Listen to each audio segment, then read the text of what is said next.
The vinyl chair in the doctor's office was the same sterile green as regret. That's where I was when my phone rang. My daughter, Angela. My only child. "Mom," she said, her voice a flat line. "We're going to Europe tomorrow. I sold your beach house and your car. We needed the money. Bye." Click. 45 years. A lifetime of skinned knees and school plays, of whispered secrets and sacrificed dreams, all condensed into a 30-second transaction. I was trash, and she was taking out the bin. But I didn't cry. I took a breath so deep it felt like my first, and I smiled. Because my dear, efficient daughter had made one fatal miscalculation. She thought she knew exactly what she was dealing with, a grieving, vulnerable old woman. She had no idea. My name is Antonia Brooks. I am 71 years old, and 6 months ago, I watched my husband die over breakfast. 1 second he was smiling, handing me a cup of coffee. Cream, no sugar, just how I like it, and kissing my forehead. "Good morning, my love." The next, he was gone. The last of him was the warmth of his lips and the smell of toast. In the hollowed-out silence after, Angela became a fixture. 3 visits a week. Help with the funeral paperwork. Trips to the grocery store. "You need to take care of yourself now, Mom," she'd say, with a smile I mistook for tenderness. It was an audit. The beach house was our heart. Robert and I bought it when Angela was 15, a concrete result of 1,000 small denials. New clothes, restaurant meals, a better car. Every summer painted a new memory on its walls. It was where Angela learned to swim, where she brought her first serious boyfriend, where she married Edward. I cooked, I cleaned, I made a home. I never imagined she saw it as just a ledger entry. And the truck, Robert's beloved, ancient Ford. He babied it like a firstborn son. Every Sunday, a ritual wash.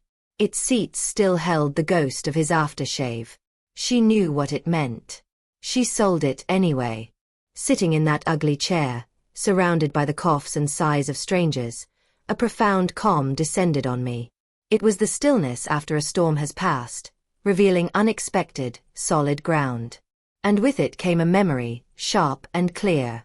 3 days before he died, Robert had pressed a thick manila envelope into my hands.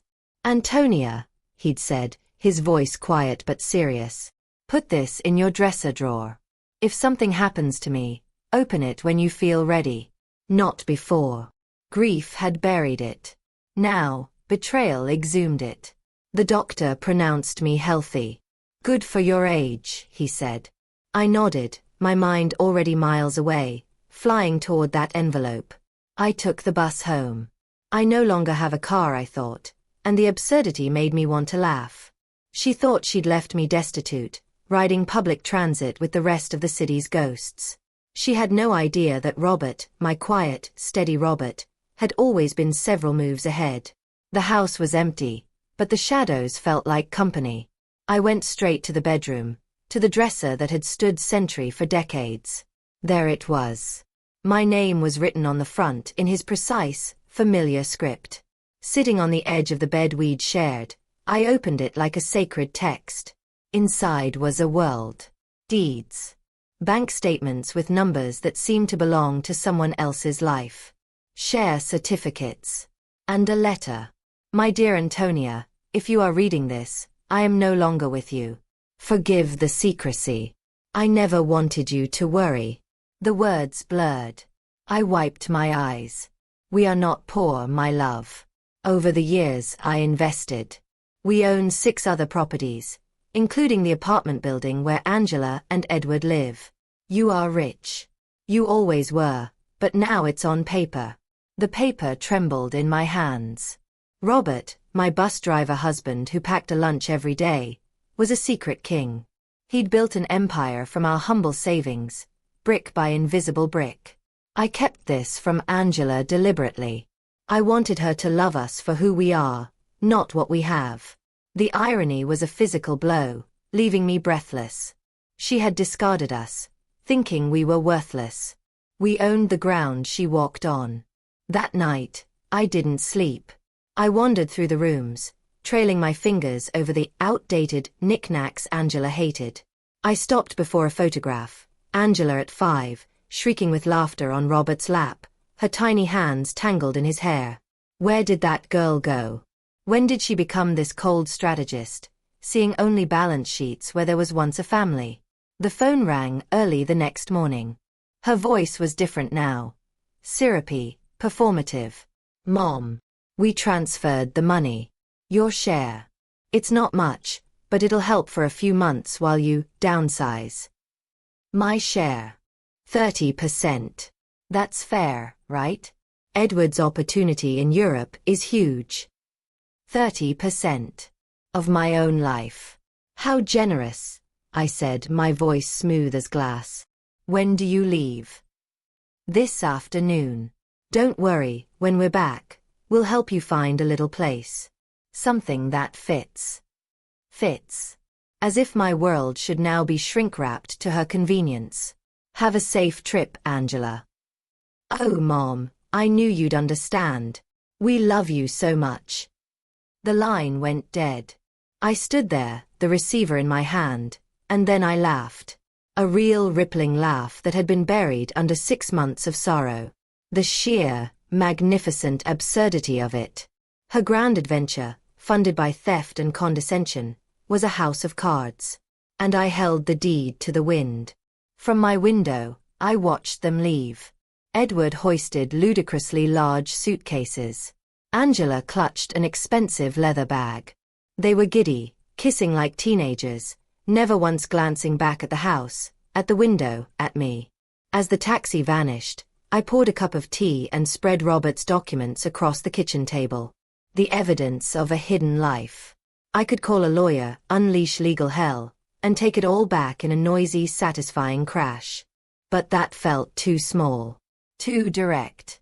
Angela needed to understand the value of what she'd trashed. A courtroom wouldn't teach her that. Consequences would. I reached for the phone and dialed Mr. Peterson, Robert's lawyer. His voice was kind, professional. Mrs. Brooks. How are you holding up? I'm well, Mr. Peterson. I've found some documents of Robert's. I need to see you. It's urgent. We made an appointment for the next morning. That night, I dreamed of Robert. He was in his armchair, the newspaper rustling. He looked over at me and smiled, a smile full of quiet pride. It's about time, my love, he said. It's about time you stood up for yourself. I awoke not to happiness, but to purpose. It burned in my chest, clean and bright. The next day, I wore the wine-colored dress Robert loved.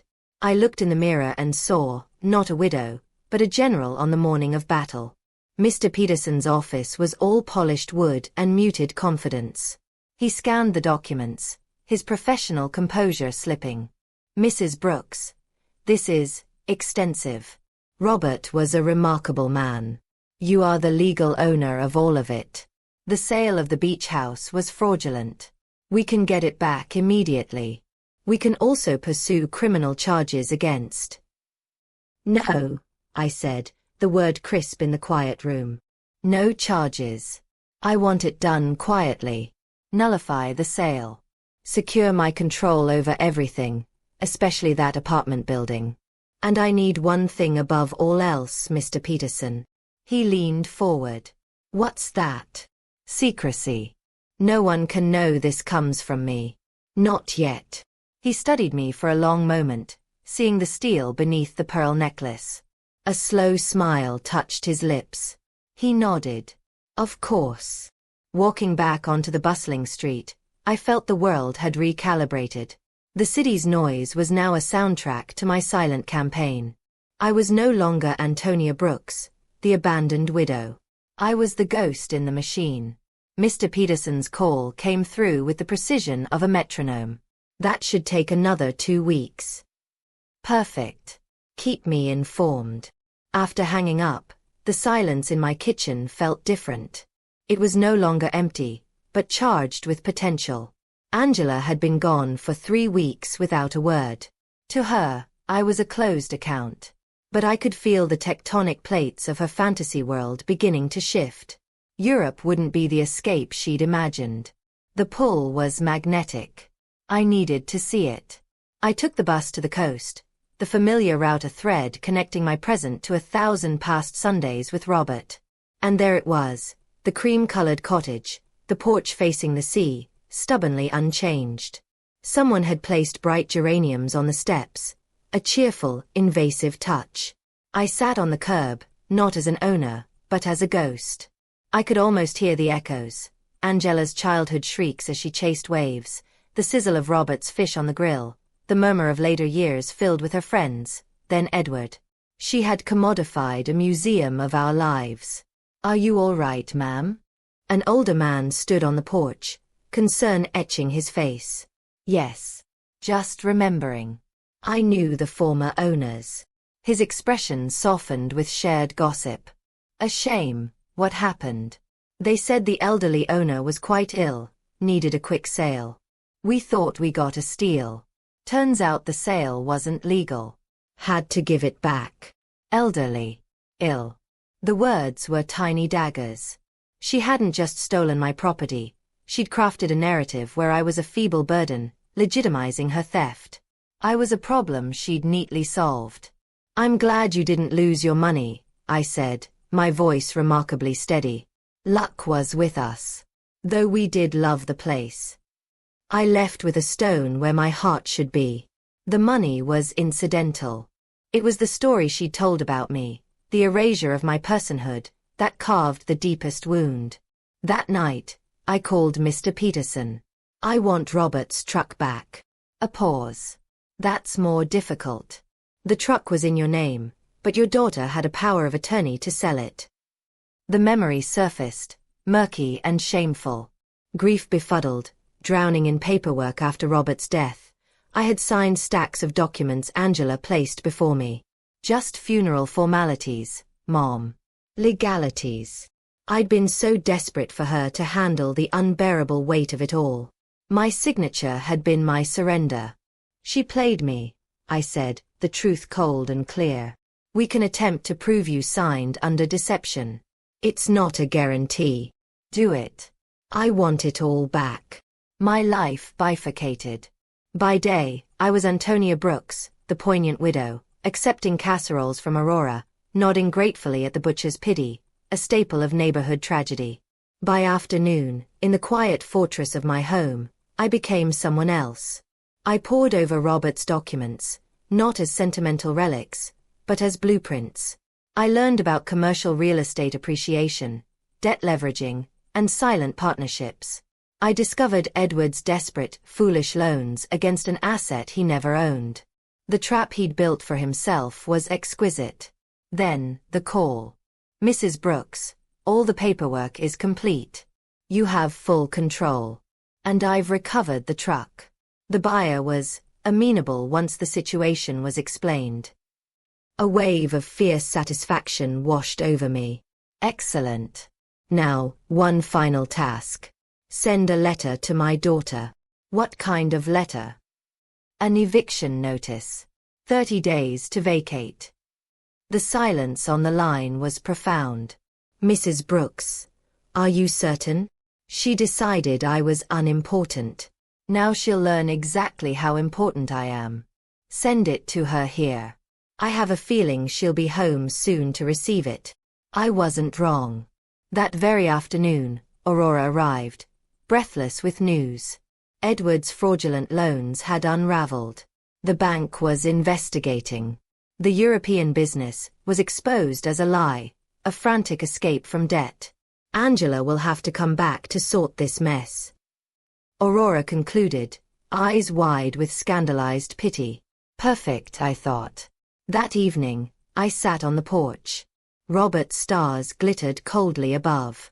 "Your plan is unfolding," I whispered to the night. "Thank you, my love." The next morning, Mr. Peterson confirmed it. "Your daughter landed alone early this morning. Edward stayed behind. Send the letter. It will be delivered today." The hours stretched, taut as a wire. I imagined the envelope in her hand. The crisp, legal paper. The shock, the frantic phone calls to a faceless corporate entity, the dawning, ice-cold realization that it was all terrifyingly real. The phone rang at 8 a.m. sharp. Her voice was stripped raw, all pretense gone. Mom. Mom, I need to talk to you. Urgently. Good morning, honey. How was Europe? I asked, pouring mild concern into my tone. Mom, not now. I got a letter. An eviction notice. I have 30 days. It must be a mistake. Do you know anything? I could see her, clutching the paper, her world contracting. An eviction? How strange. From who? Some company. Robert Investments, Incorporated. Do you know it? Robert Investments. A small, private smile touched my lips. His final signature on my revenge. No, honey. I've never heard of it. Are you sure it's legitimate? I don't know. Mom, Edward left me. He ran off with some girl. There was no business. Just debts. And now this. The dam broke. Desperate, ragged sobs echoed down the line. I have no one. Can I come over? Please. The iron was hot. Of course, darling. Come home. I hung up and faced the mirror. I carefully wiped the sharpness from my eyes, softened my posture. I chose a washed-out grey dress, pulled my hair into a meek bun. The vulnerable widow stared back. The performance of my life awaited its star. An hour later she stood on my porch, a shattered echo of the woman who had left. Her expensive clothes hung on a thinner frame, wrinkled and defeated. Dark circles pooled under red-rimmed eyes. Mom, she choked out. The word was a plea. Come in, honey, I said, opening the door wide, a sanctuary for the prodigal. Let's get you some coffee. She followed me to the kitchen, to the very table where her betrayal had first taken concrete form in my hands as deeds and bank statements. She looked small, younger than I'd seen her in decades. The script was hers to start. She took a shuddering breath. Mom, I'm so sorry. For the way I left. For everything. I waved a gentle, dismissive hand. It's in the past. No, she insisted, her voice cracking. It's not. I treated you terribly. And now I have nothing. She dissolved into tears, the kind that come from the core. Edward left me for a waitress in Paris. It was all a lie. The business, everything. He just wanted the money to run from the debts he'd piled up here. And he used my name.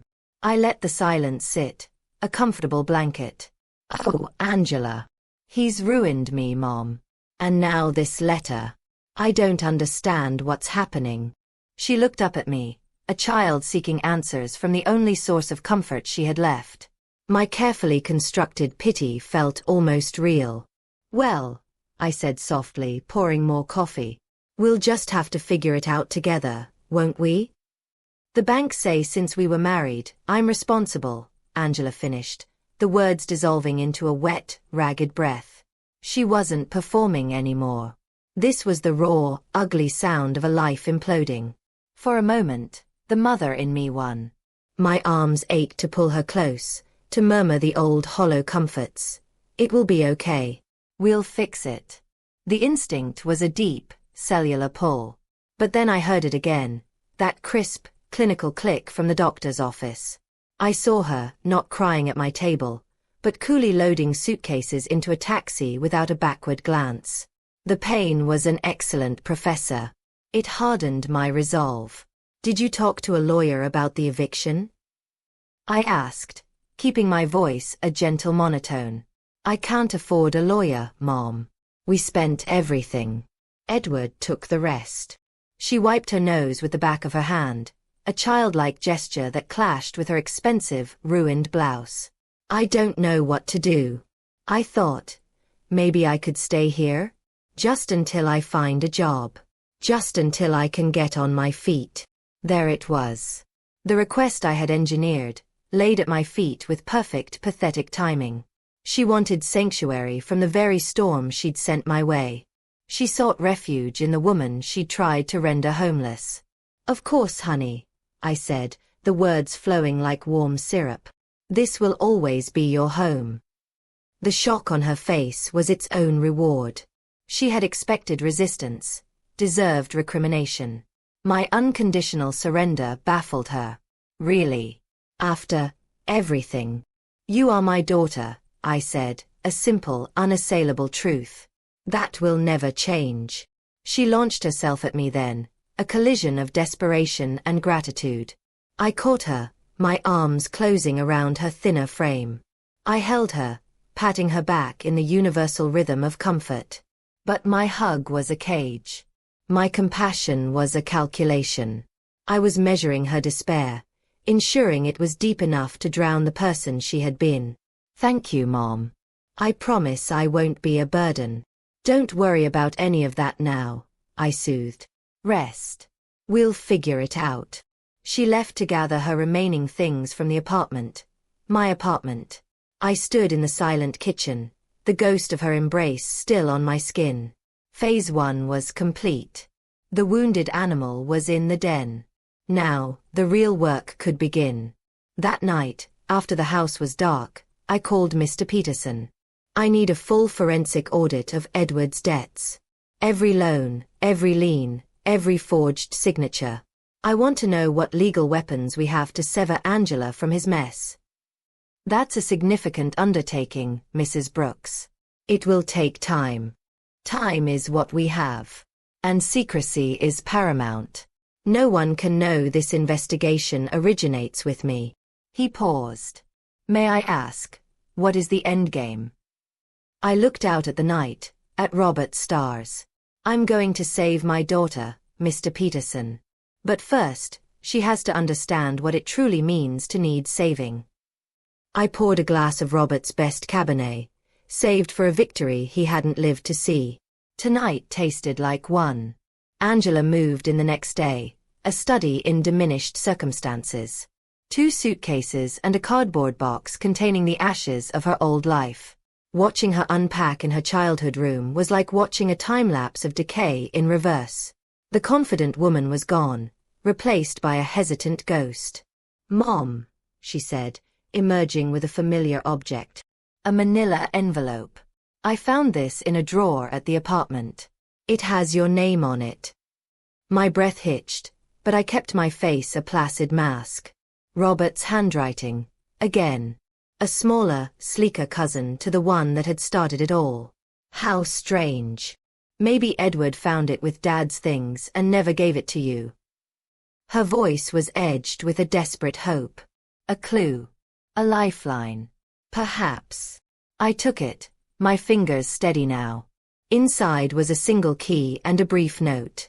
Antonia, if you are reading this after the main envelope, our daughter is in trouble.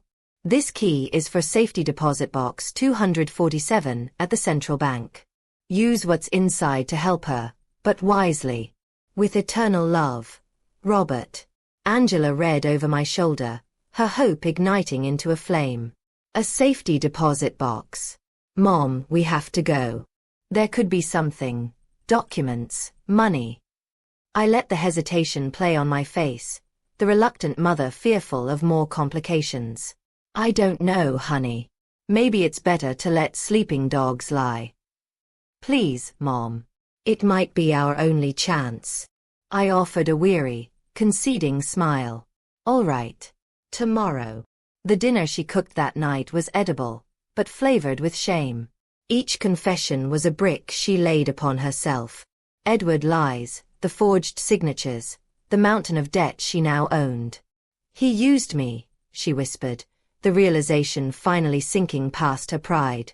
I was just a convenient signature. Love can be blinding, I offered, the platitude bitter on my tongue.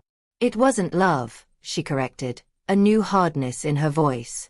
It was my own stupidity. And I didn't just ruin my life.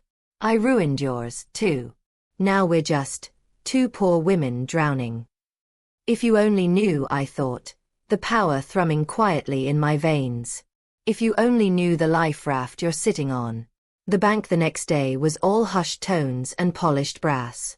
Angela vibrated with nervous hope. I played my part to perfection, the slightly confused widow, overawed by the institution, leaning on my daughter. Box 247 opened with a satisfying clunk. Inside, nestled on velvet, was a glittering, cold fortune. Family jewels I recognized, Robert's mother's emerald pendant, my own grandmother's pearl strands, along with pieces I'd never seen, beautiful and impersonal. A note listed their approximate value, $200,000. Angela gasped, her hands flying to her mouth. Mom, it's a fortune. To me, it was pocket change. A test. Their family history, I said softly, watching her. Her eyes, however, weren't on the history. They were calculating weight, clarity, liquidity. We could sell them, she said, the words rushing out. You could get the beach house back. I could pay off some of Edward's debts. There it was. The old programming, stubbornly intact. The immediate leap to monetize sentiment, to use her father's legacy to clean up her husband's filth. She hadn't learned the lesson. She was just looking for a new currency. Are you sure? I asked, my voice a whisper of conscience. Once they're gone forever. What choice do I have? The desperation was back, erasing the brief flash of awe. I have to stop the bleeding. So, I let her. I watched as she became a reluctant appraiser, her father's heirlooms transformed into columns on a spreadsheet. She sold them with a grim efficiency that was more painful than any tearful farewell. She netted $180,000. It's enough for the most urgent debts, she said, stacking the bank drafts on the table like a pathetic monument. The ones tied to property. It might stop the foreclosure. The irony was so rich it was almost funny. She was frantically trying to save a home she didn't own from debts she hadn't incurred, using money her father had left, all while living in the house of the woman who held the master deed to her entire crumbling world. That evening, Mr. Peterson called. His news was better than I'd hoped. We found Edward. In Paris, attempting a sham marriage for residency. More importantly, we have conclusive evidence the loan documents were forgeries. Angela is a clear victim of fraud. We can get her clear of all of it. A clean, legal escape. The perfect gift, wrapped and ready. Start the process, I instructed. And not a word to her. I'll tell her when it's done. As I hung up, Angela looked up from her grim budget. Who was that?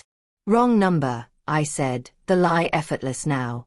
The following weeks were a masterclass in brutal education. I watched her go on job interviews, each rejection a hammer blow to her identity. She finally accepted a part-time night shift cleaning offices. The night she came home after her first shift, her feet swollen, her shoulders slumped with a new kind of tired, something shifted in me. It wasn't pity. It was a fierce, unexpected pride. She was doing the hard thing. She was facing the consequences, not running from them. Aurora saw it too. She's different, she told me over tea, her eyes sharp, humbled. She finally sees what she had. What do you think she needs to see now? I asked, genuinely curious. That you're not just a safety net, Aurora said, point blank. She needs to respect the woman who built the life she took for granted. Not just need the mother who'll catch her. Aurora, in her nosy wisdom, had seen straight to the heart of my design. That night, Angela sat with me, the smell of industrial cleaner still on her clothes. She told me about Mrs. Johnson, her co-worker, a woman who'd built dignity from the ground up after being left with nothing. She asked me why I was there, Angela said. I told her the truth. That I'd had every opportunity and set fire to it all. She looked at me then, and the entitled, calculating woman was gone. In her eyes was a clarity forged in humiliation and exhaustion. Mom, these have been the hardest weeks of my life, she said, her voice steady, sure. But I finally understand what matters. It's not money. It's not the apartment. It's this. She gestured between us, at the humble kitchen, at the simple fact of my presence. It's knowing someone is there when the world falls apart. Really there. She was finally speaking a language I understood. The lesson was taking root. The ground was prepared. Now, it was almost time to reveal the harvest. Angela, no. I held up a hand, stopping her torrent of self-recrimination. Let me finish. You have every right to hate me. I abandoned you. I stole from you. I treated you like a burden. And now I sit here, expecting you to save me. I already forgave you, honey. But I haven't forgiven myself, she said, her voice firm with a new resolve. And I won't. Not until I prove I've changed. Not until I've earned it. That was the sound of the first, true cornerstone being laid. Not guilt, but responsibility. The next morning, Mr. Peterson's call was the key turning in the final lock. The legal process is complete. We can sever her from Edward's debts entirely. She's free. It was time. The excavation was over. Now we would build. Organize a meeting, Mr. Peterson. It's time for my daughter to know the whole truth. Friday morning found us in his oak-paneled office. Angela wore her best, a blazer that now swam on her thinner frame, her hands twisting in her lap. She was braced for another blow.